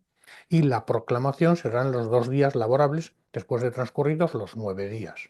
Entonces, publicación de la lista de electores, 24 horas para impugnación, 9 días desde la publicación de la lista definitiva para presentar las candidaturas, ¿eh? Y, evidentemente, transcurridos esos 9 días, en los 2 siguientes se publican las candidaturas presentadas en los tablones referidos. Contra el acuerdo de proclamación de las candidaturas se puede reclamar dentro del día hábil siguiente, resolviendo la mesa en el siguiente más. Entre la proclamación de candidatos y la votación mediará al menos un plazo de 5 días hábiles. Proclamamos las candidaturas, como aquí se dice, reclamación contra esas candidaturas en el día hábil siguiente, la mesa resuelve en el siguiente más y entre que se proclamen ya los candidatos definitivos y la votación 5 días hábiles, ¿vale? Cuando cualquiera de los componentes de la mesa sea candidato, cesará en la misma y les sustituirá el siguiente. Lógicamente, si esa persona va a formar parte de una candidatura, no podrá ser ni presidente, ni vocal mayor, ni vocal menor, ¿eh? Se podrá nombrar un interventor, cada candidatura puede nombrar un interventor de mesa y asimismo también la administración puede nombrar un representante. Si nos damos cuenta es muy parecido, salvando los plazos, a las elecciones generales, ¿no? Votación, el acto de votación se efectúa en los centros de trabajo, del horario de trabajo, pues de 9 a 3 o de 9 a 2 para que dé tiempo de contar luego los votos. El voto será libre, secreto, personal y directo, depositándose en las urnas, lógicamente, previa presentación del carnet de identidad y como votamos en las elecciones. Se concede un tiempo prudencial, en atención a, eso se fija por la mesa electoral, en atención, bueno, pues en el mismo edificio, pues el tiempo necesario para efectuar la votación. Si estás en un edificio distinto, pues 1 hora. Si estás en un juzgado de paz alejado, 2 horas, para poder ir a votar, ¿no? No hay mucho más. Una vez inmediatamente después de celebrada la votación, la mesa electoral procederá públicamente al recuento de votos. Se cierran las urnas y se empiezan a contar, ¿eh? Las mesas electorales presentarán durante los 3 días hábiles siguientes a la finalización del escrutinio El día de la votación es hoy, inmediatamente después se realiza el escrutinio y la mesa electoral tiene 3 días hábiles al de la finalización del escrutinio, copias del acta a la administración pública afectada, a las organizaciones sindicales que hubieran presentado candidaturas, a los representantes electos y a la Dirección General de Función Pública del Ministerio de Administraciones Públicas, como órgano que ostenta la Secretaría del Consejo Superior de Función Pública. Entonces, la mesa electoral tiene 3 días. Y el presidente de la mesa electoral o el vocal en el que se delegue por escrito presentará en el mismo periodo, los 3 días hábiles siguientes al de la conclusión del escrutinio, el original, junto con las papeletas de votos nulos o impugnados por los interventores y las actas de constitución de las mesas en la Oficina Pública de Registro. A efectos de compatibilizar, de computar el número de votos que ha obtenido cada candidatura y otorgar en su caso la representatividad. Es probablemente la función más importante, ¿no? Entonces el presidente también 3 días hábiles, junto con los votos nulos o impugnados por los interventores y las actas de constitución de las mesas en la Oficina Pública de Registro. 3 días hábiles. Mantendrá el depósito de las papeletas hasta cumplirse los plazos de impugnación y transcurridos 10 días hábiles desde la publicación procederá a la inscripción de las actas electorales en el registro o bien denegará dicha inscripción. Impugnación de los actos de las mesas electorales. Bueno, aquí básicamente esto se tramita de acuerdo con un procedimiento arbitral regulado en la ley, ¿no? Con excepción de las reclamaciones contra las denegaciones de inscripción, las cuales podrá optarse entre acudir al arbitraje o acudir ya al juzgado de lo social. Todos aquellos que tengan interés legítimo podrán impugnar la elección, las decisiones de las mesas o cualquier actuación de las mismas, fundándose en la existencia de vicios graves. Esto es lo que tendríamos que recordar. La impugnación de los actos de la mesa requerirá haber efectuado reclamación ante la misma dentro del día laborable siguiente al acto de votación, el cual deberá ser resuelta por la mesa en el posterior día hábil.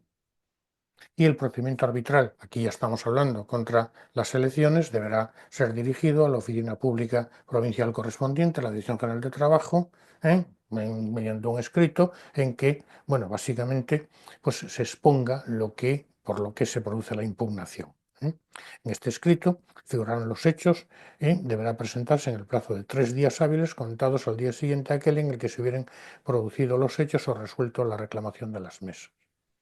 El árbitro, lógicamente, pues previa comprobación de los datos, dictará laudo escrito y razonado dentro de los 3 días hábiles siguientes.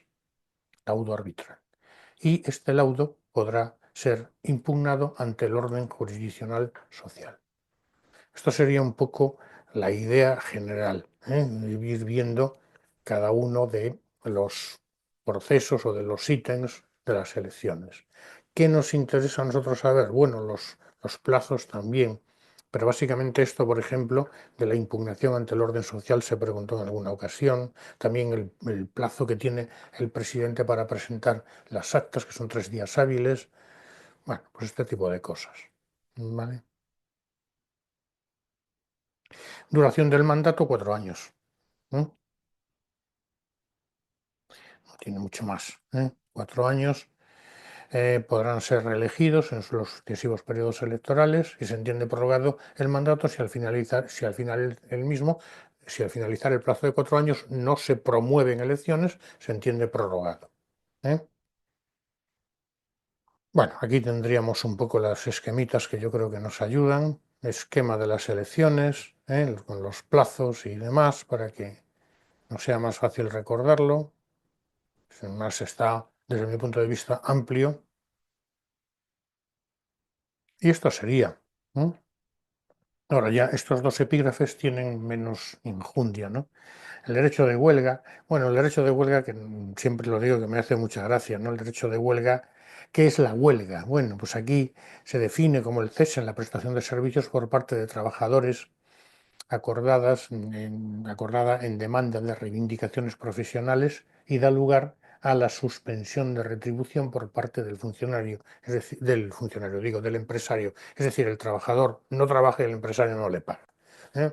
Bueno, ¿qué tendríamos que recorrer de aquí? Básicamente el 28.2 de la Constitución, que es de donde dimana todo, una sentencia importante del Tribunal Constitucional, pero sobre todo este Real Decreto preconstitucional antes de 1978, que es el Real Decreto Ley 1777 de 4 de marzo sobre relaciones de trabajo. Y vosotros me diréis, pero hombre, pues sí, del año 77. Ningún gobierno se ha atrevido a regular el derecho de huelga desde la Constitución hacia acá. Entonces ya nos puede dar una idea de por qué. Y el 496 de la Ley Orgánica, en nuestro caso, para el personal de la Administración de Justicia. El resto, una simple lectura. En todo caso, para los funcionarios civiles se considera falta muy grave la participación en huelgas que la tengan expresamente prohibida, ¿no? Conflicto colectivo, bueno, este es un simple comentario, uno de los mecanismos de solución de diferencias entre empresarios y trabajadores, se regula en la ley de la jurisdicción social, lo estudiaremos en su momento. ¿Vale? Y características principales, bueno, de la huelga, ¿no? Bueno, pues la pueden ejercer tanto los trabajadores como los empresarios. Lo que pasa es que, bueno, la huelga de empresarios y debe garantizar el funcionamiento de los servicios esenciales, no es necesaria interposición de reclamación previa en este proceso, es incompatible con el derecho de huelga, es decir, esto sí es importante, si se presenta un conflicto colectivo no puede estar, los trabajadores no pueden estar en huelga y si se ha convocado debe suspenderse. Es preceptiva la presentación de conciliación ante el IMAC, Instituto de Mediación, Arbitraje o Conciliación, o el servicio correspondiente, y tiene carácter urgente. No hay mucho más. Esto sería un poco lo que tendríamos que recordar del conflicto colectivo, ¿no? Procedimiento para la declaración de huelga. Bueno, pues ¿quiénes pueden acordar la declaración de huelga?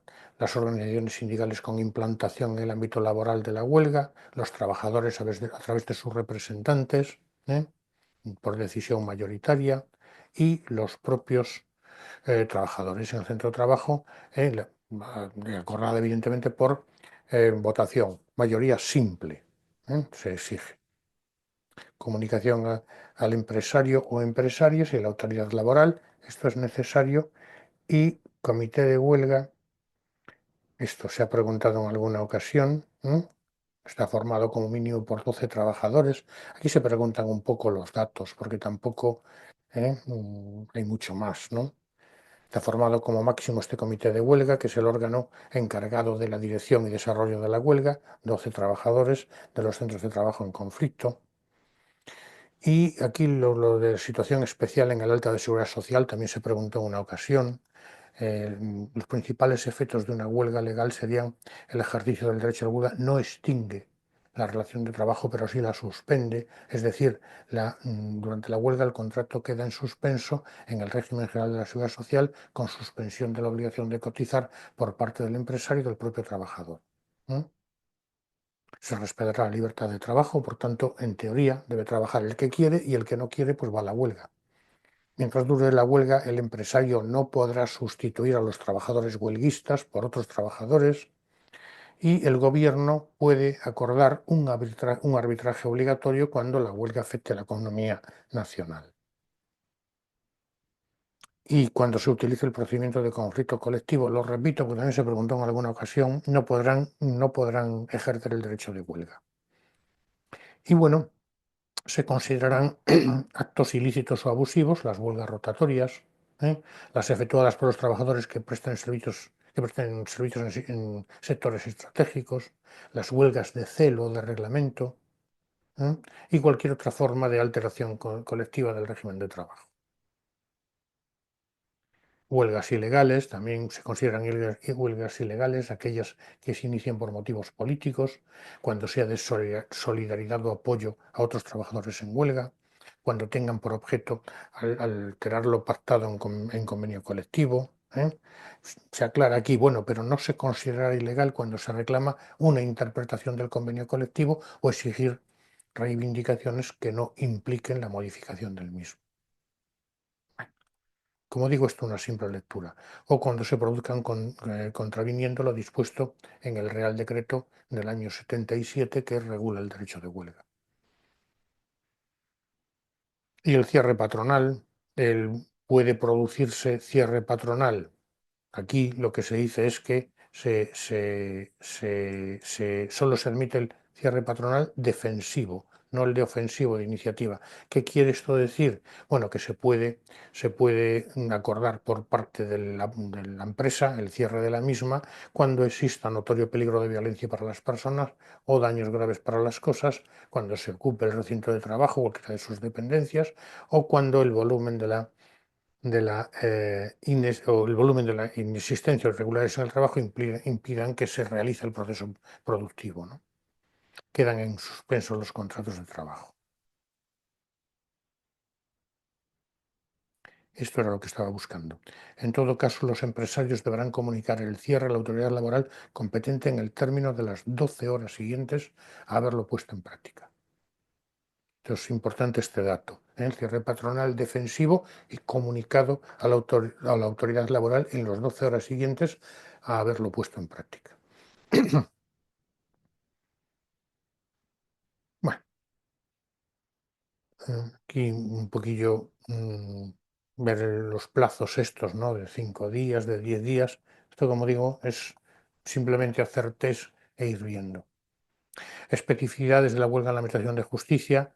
Bueno, aquí verdaderamente lo único que tendríamos que recordar es lo que se considera servicios esenciales según el Real Decreto y el personal mínimo para atender los servicios esenciales. Básicamente, los servicios esenciales serían actuaciones del registro civil, registro de documentos, reparto de asuntos entre los diferentes órganos judiciales, las actuaciones de plazo, embargos y medidas cautelares o provisionales, todas las actuaciones penales, la guardia, los juegos de instrucción y la celebración de subastas, que se introduce en el año 91. Y el personal es un 30%. Debe quedar al menos un 30% de personal cubriendo los servicios. En cualquier caso, cuando se convoca huelga, la administración competente saca un decreto de servicios mínimos y que contiene el personal mínimo que ha de quedar en cada órgano judicial. Y aquí, como se está viendo, este Real Decreto nos habla siempre de un 30%. Es verdad que si tú me dices, bueno, en un juzgado que hay 2 gestores, pues tendrá que quedar uno de servicios mínimos. Bueno, pues ahí es la administración la que establece pues 1, 2, por ejemplo, si hay 3 funcionarios de auxilio, ¿cuántos han de quedar? La administración siempre, de modo general, tira por lo alto, ¿no? Bueno, esto como vemos una simple lectura recordando el dato del 30%. Y ya para concluir tendríamos un poco lo que antes comentábamos de la salud y prevención de riesgos laborales, ¿eh? Aquí tendríamos que tener en cuenta 2 cosas, ¿eh? La ley, la ley de prevención de riesgos laborales y 2 figuras claves, que serían los delegados de prevención y los comités de seguridad y salud laboral. Esto sería un poco lo que tendríamos que recordar de este epígrafe. Los delegados de prevención son aquellos representantes de los trabajadores que tienen funciones específicas en materia de prevención de riesgos laborales y serán designados por los representantes del personal con presencia en los órganos de representación del personal, es decir, serán designados por las juntas de personal o delegados de personal en la Administración de Justicia, básicamente. En las empresas de hasta 30 trabajadores habrá un delegado de prevención que será el delegado de personal. De 31 a 49, pues un delegado de prevención elegido por y entre los 3 delegados de personal. Y en las empresas de 50 o más trabajadores, pues aquí tenemos la escalilla esta, ¿no? De 50 a 102, 101 a 503, la escalilla, ¿vale?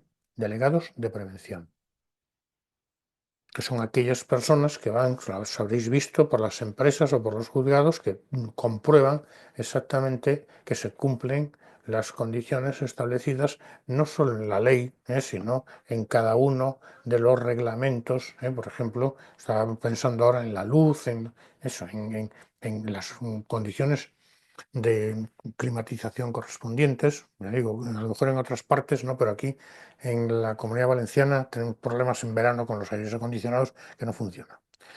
Y bueno, sería un poco esto la idea. Competencias de los delegados de prevención: colaborar con la dirección de la empresa en la mejora de la acción preventiva, promover la cooperación de los trabajadores. Bueno, tienen una función muy importante porque el otro día se hizo un simulacro de incendios y los delegados de prevención eran los que estaban coordinando la salida de la gente del edificio de juzgados, ¿no? Bueno, como digo, una lectura, no tiene mucho más.